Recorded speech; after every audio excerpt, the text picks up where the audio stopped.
I'm hard of hearing, so I have trouble understanding people sometimes. About a year ago, something happened that still makes me think about what I should have done different. I live in a small town near a forest in Canada. I have a big dog, and I love taking him for walks in the forest. One day in February, it was cold and there was fresh snow everywhere. I took my dog out for a walk like I always do. After walking for about 30 minutes, we found a path we hadn't walked on before. I decided to go down it because I was curious. The path led to a clearing. I took out my binoculars to look at the birds. That's when I saw something weird in the distance, a blue tarp and a shelter made from stuff. My dog started acting strange on the way back. He was sniffing more than normal. I looked down and saw huge footprints in the snow, way bigger than mine.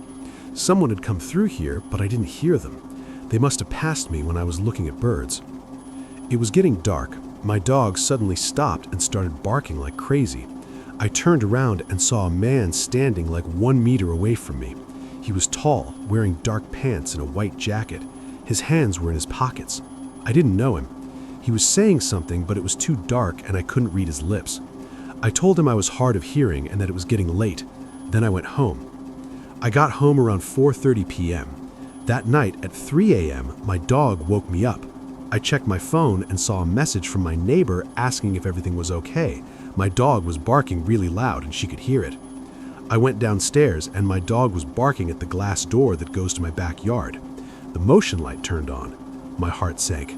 The man from the forest was standing in my backyard. I didn't think, I just texted 911 right away.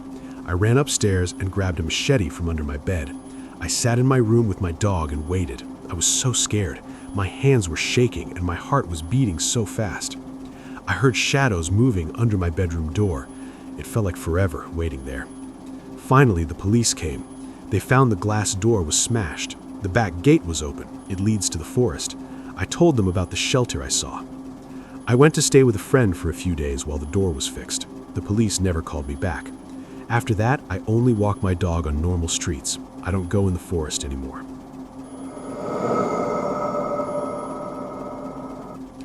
My name is Sam, and my sister is named Anna. We live in the middle of America. Our dad works kind of far from our house. One day in December, my sister and I went to watch a movie. We snuck into a movie that was supposed to be for older people.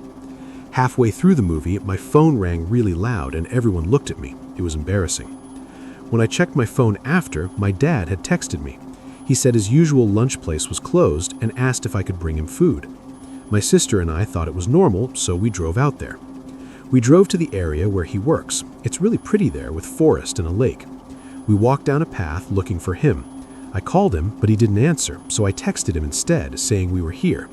He texted back, telling us to walk down to a lake area and wait for him there. When we got there, we saw a man sitting on a dock. His back was to us. We thought it was our dad, so we walked closer. I called out his name, but he didn't move. When I got closer and pulled off his jacket hood, I realized it wasn't our dad at all. It was a stranger. He turned around and started smiling like he was happy to scare us. He was waving my dad's phone around. He grabbed my sister's arm, I pulled her away hard, and we started running. He was chasing us. We ran so fast, I didn't know we could run that fast. We reached our car and I locked the doors and drove away super fast. When we got home, our parents were there.